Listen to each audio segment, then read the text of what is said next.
Hey y'all, Jay Matlin with Key Realty. Just wanted to try and start bringing back What's Up Wednesday. I know how much all of us enjoyed that back when I was doing them consistently, but bear with me here, trying to figure out how to share. There we go.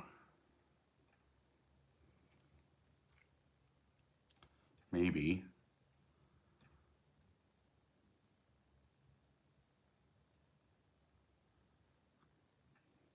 Okay, apparently I can't. So, sorry, I also can't find my tripod for my phone, so I'm holding it. So hopefully I don't get too animated with my hands. But so if you saw yesterday's Tip Tuesday, it was about why having access to the MLS is a better option for people who are searching for property or wanting to sell property versus using the consumer grade apps like Zillow and Realtor. Don't get me wrong, the consumer grade apps are awesome. I use them personally. I have several of them on my phone just because sometimes you've got to look something up. And sometimes what you want to look up is not in the MLS. So a lot of times somebody will send me a property that they're interested in and I can't find it in the MLS, but I can find it on the consumer grade app. So there are advantages. But let's talk about the MLS in general for a second. Just because I feel like the MLS to consumers, to potential clients, is kind of like this elusive website or database that only real estate agents have access to. And, even with consumer grade apps, most of them you can't see everything that we can see, but some of them are getting pretty good at showing you everything a real estate agent can see. But MLS stands for Multiple Listing Service. The MLS has been around for a really long time. Just in the last, 20 years, it's become something that's been on the internet. MLS actually, fun fact, used to monthly get printed as a booklet, and then interested buyers or real estate agents that are working with buyers would pick up the latest and greatest MLS booklet, and that's how you would shop for a house. So the MLS actually started with some real estate companies, brokerages were trying to figure out how they could better market their properties that their agents had for sale. So they started this trend of trading their MLS booklets around to the different offices. So when the brokerage A would put out a new MLS booklet, they would take it over to brokerage B, and they'd get a new book from B and take it back to A, and that's how property sharing actually started. Was with an actual, booklet MLS, and then it's evolved to what it is today. So usually when I am working with buyer clients and I tell them, I'm going to run back and do some research on the MLS, it's just I have access to that, and it's the easiest place to find any information that I'm looking for about properties, and it is generally the most up-to-date source of information for that. So that leads me to my next point that you may not be able to see everything that you want to be able to see with the consumer grade apps, and that's why working with a real estate agent is your better option. Sorry, I'm distracted by how shiny my head is. I had to break out the ring light so that you could actually see my face, and now that I shaved my head, it's really shiny. Anyway, so so buyers will usually typically send, they might send me a link from realtor.com or something, but then usually I just look at the address that's in the link and look it up in the MLS. And I guess why I say the MLS is the best place to find that information is because it's the most up to date, it's the most current. It's operated by the real estate brokerage associations. Just for example, there are several MLSs here around Lancaster. I'm a member of 3 MLSs. No, I lied, 2. The Columbus MLS and the Athens MLS, and then Lancaster also has its own MLS. So, but the information that is inside of that's contained inside the MLS is put there and maintained by the real estate brokerages that are members of that MLS. So the information is current, it's up to date. But then when you look at consumer apps like Realtor.com and Zillow, Upstart, some of those there's thousands of websites that you can do property searches on.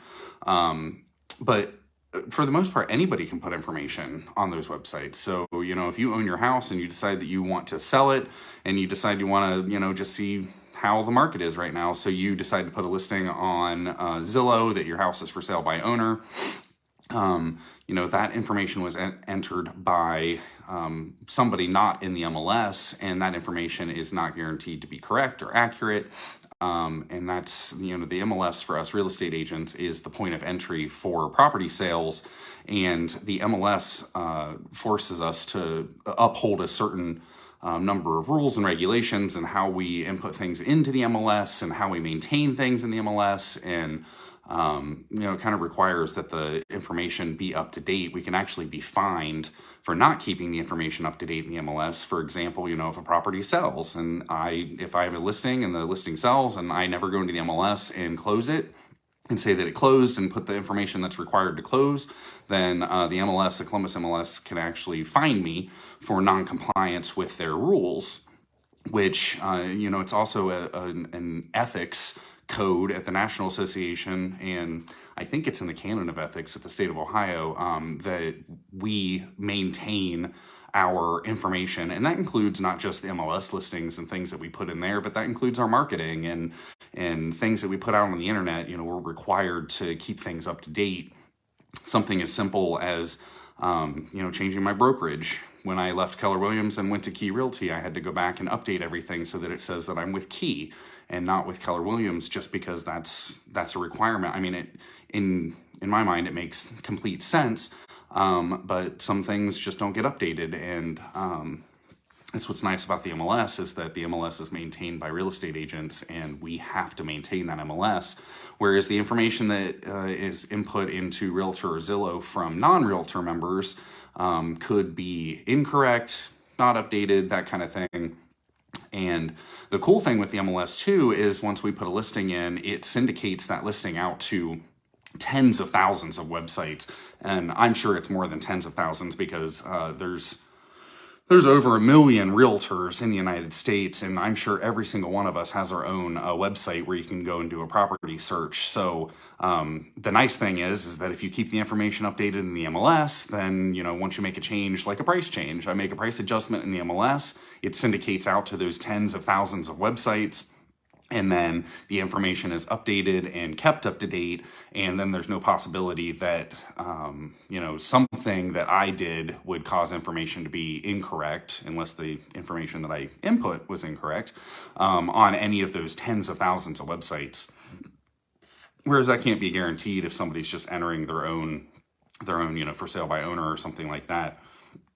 So the other thing, like I said, the MLS is the point of entry for us real estate agents. So we get a new listing, we put it in the MLS. If you have access to the MLS, you're going to be the first one to know that that listing is on the market. Where if you're only, using a search on Realtor.com or on Zillow, that search could be delayed. So looking at the way the market is right now, you could potentially miss out on a listing and somebody else could see it before you do, because you're using a website that is not as up to date as the MLS would be. And it may be mere seconds, minutes. A lot of times once I put a listing into the MLS, it usually shows up on my website, which is one of those tens of thousands of websites that have access to back-end access to the MLS. And I mean, it could be 5, 10, 15, 20, even an hour later before you see that listing. So the cool thing, though, is that because I am a real estate agent and you are looking to buy or sell property, I can give you access to the MLS. Not direct access, not the same access that I have, of course, but since I am a member of the Columbus MLS, and the Columbus MLS has a very nice consumer-grade app that is directly tied to the Columbus MLS, and so you get the most up-to-date listings, the most up-to-date price changes. Anything changes on a listing, you'd get that notification immediately, versus having to wait for those other websites to syndicate the information from the MLS. So that's one of the cool things about working with a real estate agent versus trying to go at it on your own, because the real estate agent that you're working with is going to have the tools to make this property search for you a more beneficial one for you versus trying to do it by yourself. So I don't know, that that was pretty much my whole spiel. One of my big things as a real estate agent is ensuring that the public is getting the attention and knowledge that they require in order to work in the work with real estate agents and buy and sell property without feeling like they don't know what they're doing. I'm here to help. I don't expect that, you buying a property or selling a property, you're going to know everything. And that's why you hire a real estate agent, because you want that knowledge and expertise. So, and one of those things that comes with hiring a real estate agent is MLS access. I'm actually going to drop a link in the comments where you can download the consumer side of the Columbus MLS, and you can do your own property searches if you do want to sign up and do property searches or set up your own searches, or if you just want to be nib nosy, which it's acceptable. You'll have to send me a PM, a private message, because I will have to set you up on that app so that you can actually use the app. But it is, like I said, directly tied to the MLS. You get the most current information.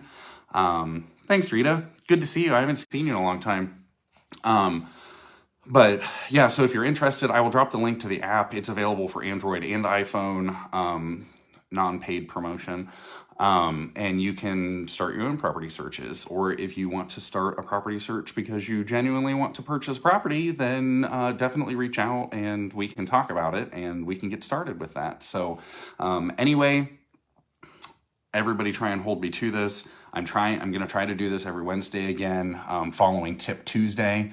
So hopefully I will see you next Wednesday, and have a great rest of your week and enjoy the apparent new autumn weather that just appeared today. So anyway, good to see y'all. Have a good night.